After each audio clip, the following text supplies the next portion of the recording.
Bismillahirrahmanirrahim. Assalamualaikum warahmatullahi wabarakatuh. Alhamdulillah wa syukurillah wassalatu wassalamu ala asrofil anbiya'i wal mursalin wa ala alihi wa sahbihi ajmain. Awalnya curhat berubah menjadi khianat. Yang namanya kita hidup dan kehidupan di alam dunia, tidak ada seorang pun manusia yang tidak punya masalah. Betul? Betul. Saya tanya deh, siapa di antara Anda yang hadir di sini yang selama hidup tidak pernah punya masalah? Ngacung. Marwoto udah nyampe ya? Tadi nggak ada kedengaran suaranya. Siapa di antara Anda yang selama hidup masalah datang sini berganti? Normal. Termasuk di dalam masalah rumah tangga. Rumah tangga Anda 5 tahun, 10 tahun, 20 tahun dan seterusnya pasti pernah berantem sama suami istri. Iya. Ada yang pernah berantem, Macung? Ada yang suka berantem? Ada yang sering berantem? Ada yang berantem mulu? Beda tahu. Pernah berantem, suka berantem, sering berantem, berantem mulu. Mana yang paling jelek? Berantem mulu. Mana orangnya? Nah. Yang namanya rumah tangga tidak selamanya cerah ceria. Tidak selamanya senang dan bahagia. Tidak selamanya membuat kita tertawa. Dunia gitu loh. Dunia ibarat roda berputar. Senang biasa susah. Tertawa biasa kadang-kadang menangis. Bahagia biasa-biasa kadang-kadang sengsara. Cinta, wah, berbunga-bunga. Biasa-biasa kadang-kadang sebel dan benci. Iya apa iya? Yeah. Yang namanya rumah tangga kadang-kadang ada mendung yang menggelayut di udara. Udara yang pengap.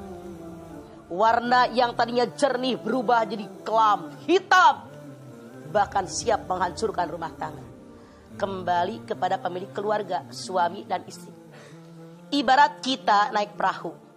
Kadang ada riak, kadang ada gelombang, kadang badai dahsyat menghadang kita. Kembali kepada pemilik perahu tadi, nahodanya. Bagaimana mereka? Ada yang riak, diatasi beres. Gelombang, diatasi beres. Bahkan badai dahsyat bisa mereka atasi. Dua-duanya mengerti tujuan pernikahan, beres. Tapi tidak sedikit di antara orang yang memegang rumah tangga, baru riak aja sudah kacau. Apalagi gelombang dahsyat. Kenapa? Dua-duanya baik suami maupun istri tidak bisa memegang kendali. Gak tahu tujuan rumah tangga sesungguhnya. Kalau seandainya dalam rumah tangga kita ada kekacauan, ada ketidaknyamanan, boleh jadi datang dari suami atau batuk wajih. Mau minum. Boleh jadi datang dari pihak suami maupun datang dari pihak istri. Boleh saja kan. Ada yang datang dari suami, ada yang datang dari istrinya. Kasihan dia temen gue. Minum nih. Minum. Ya. Agak bayar gratis. Ada lihat. Boleh jadi datang dari pihak suami, menyebelin gak? Boleh jadi datang daripada pihak istri. Kemudian mereka punya masalah. Tentu saja sebagai manusia normal, kita ini membutuhkan tempat curhat. Islam mengajarkan, kalau dalam rumah tangga ada masalah, boleh jadi selingkuh. Boleh jadi karena suami tidak melaksanakan kewajibannya kepada istri. Boleh jadi istri yang melawat, banyak faktor, banyak masalah yang menyebabkan suami istri bertikai. Islam mengajarkan, Pain hiptum sikoko bainihima pab'athu hakama min ahlihi wa hakama min ahliha. An-Nisa 35. Kalau kamu takut sikok, pertikaian suami istri, datangkanlah hakim dari pihak laki-laki, hakim di hak perempuan. Kalau dua-duanya hakim tadi niat mengislahkan, mendamaikan suami istri, Allah berikan hidayah kepada suami istri, sehingga mereka bisa akur lagi. Artinya kebalikan, kalau hakim tadi tidak niat mengislahkan, mengakurkan suami istri, Allah tidak akan berikan hidayah. Sekarang permasalahannya, maaf, kadang punya masalah, bukan lapor ke pihak keluarga suami, ke pihak keluarga istri. Kadang-kadang maaf sekali, kenyataan di masyarakat tidak sedikit. seorang perempuan yang bermasalah dengan suaminya, ngadu, curhat sama teman kerja yang laki-laki. Curhat sama teman ngaji yang laki-laki. Awalnya curhat, ya Allah maaf ya bang, aku kesel banget sama suamiku. Habis ngasih duit bulanannya kurang. Misalnya, aku kesel sama dia, ada masalah. Kalau saya ngomong nggak pernah didengar, nggak mau berunding, mau disendiri banyak sekali. Atau curhat, suami saya selingkuh, kemarin HP-nya bunyi, dia lari ke belakang rumah. Gue jadi curiga, awalnya begitu ngobrol.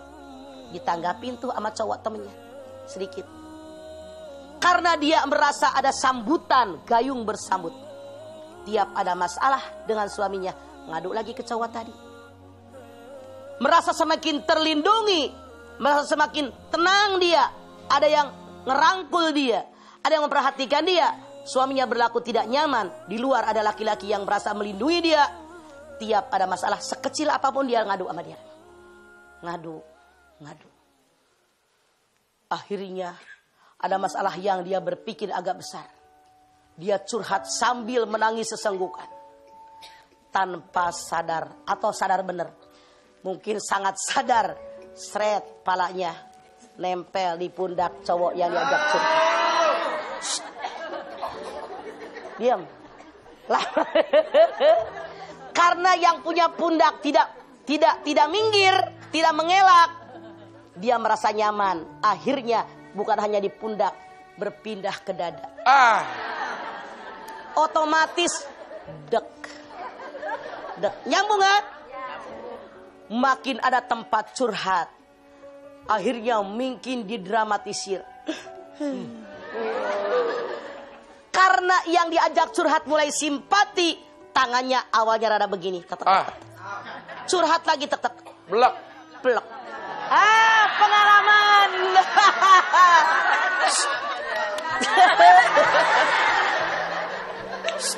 Ya. Apa sesuatu yang menyebabkan tangan Anda bisa blek? Karena melihat kayaknya mukanya muka curhat.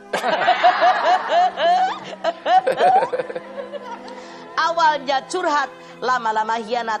Bolehkah kita curhat? Boleh. Tapi pilih-pilih orang. Manusia ini selalu berkeluh kesah. Al-insanu khuliqa halu'an.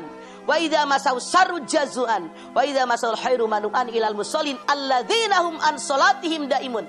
Al-Ma'arij 19 20 21 22. Manusia selalu berkeluh kesah. Ada aja kekurangan. Golongan pertama Allah nggak suka. Kalau dia punya masalah keluh kesah sama semua orang, ngomong kemana-mana. Ya ngomong siapa-siapa ya, sama ibu doang ya. Ketemu dia, yang ngomong siapa-siapa, sama ibu doang. Akhirnya seperti Abdul Bidang rahasia umum. Giliran senang, bahagia, nggak pernah ngomong sama orang. Nih gue dapat rezeki nomplok, gue bagi peceng, boro-boro peceng, goban aja nggak dibagi. Ini golongan pertama yang Allah nggak suka. Yang dua yang Allah suka, ilal musallin. Kecuali orang yang sholat, yang sholatnya daim, senang susah, ngadunya hanya sama Allah. Seandainya dada ini menyesak karena permasalahan yang belum terurai, boleh Anda curhat dengan orang yang ketiga. Syaratnya dua. Satu, bisa menyimpan rahasia kita, bisa mengurai masalah kita. Artinya hati-hati, Anda jangan curhat kepada lain jenis, apalagi hanya berdua, siapapun itu. Termasuk banyak yang jatuh cinta dengan ustadznya. Banyak yang curhat ke saya. Ustadznya awalnya jamaahnya curhat ke ustadznya. Ustadz juga manusia. Kalau cuma berdua kan itu setan. Yang ketiganya lama-lama awalnya curhat jadi khianat. Hati-hati. Makanya tidak boleh perempuan berdua sama laki-laki yang bukan mahram di tempat sepi. Harus ada orang yang ketiga. Sedikit sekali lagi, tidak sedikit orang yang awalnya curhat lama-lama berkhianat. Hindari. Ya ayyuhalladzina amanu la tahunullaha war rasul wa tahunu amanatikum wa antum ta'lamun. Hai orang yang beriman, jagalah, jangan berkhianat kepada Allah. Jangan berkhianat dengan Rasulnya Allah, dengan amanat-amanat yang telah kamu genggam. Sementara kamu tahu, orang khianat adalah orang munafik.